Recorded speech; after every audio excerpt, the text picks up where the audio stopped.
Hello guys, and welcome back to today's cryptocurrency video. And today we want to be looking at YEARN.finance or YFI, currently ranked at 143 with a market cap of about $214 million. We have a 24-hour volume of about 13.24 million, and we are seeing some very interesting price action on the chart. So sit back, relax, and enjoy the video. So we're on the chart right here for YFI versus the USD Theta. We're on the 4-hourly time frame, and Binance is the data source.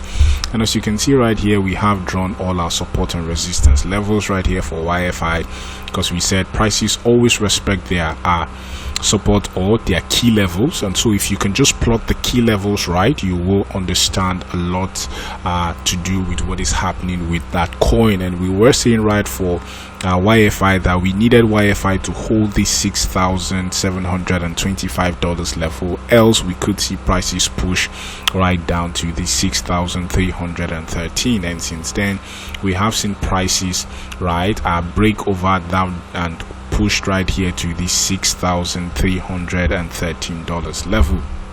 So what is next?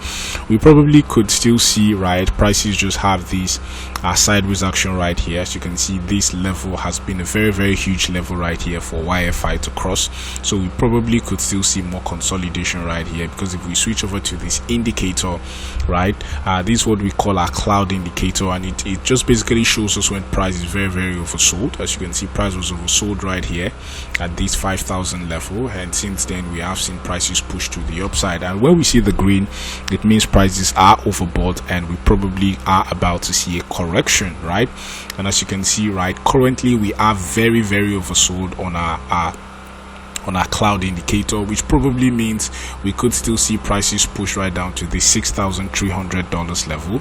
But that also means it's a very good time to begin to dollar cost average right here into YFI, as we could see a pump over the next few days right here for YFI, Also, if we look at the volume indicator, as you can see, the volume indicator is forming some sort of hidden bullish divergence, which is very good. Weak buys coming in, because when we see the yellow, these are strong sells, these are weak buys, So we are seeing weak buys coming in, and still very good. So we probably could still see this range continue, probably a push to the 6,300 before we see any other push to the upside, as we are seeing some sort of oversold signal right here on the cloud indicator. So basically that's the analysis right here for YFI for today. If you like the channel, please do not forget to click on the like button, click on subscribe button. Thank you for watching, and have a blessed day.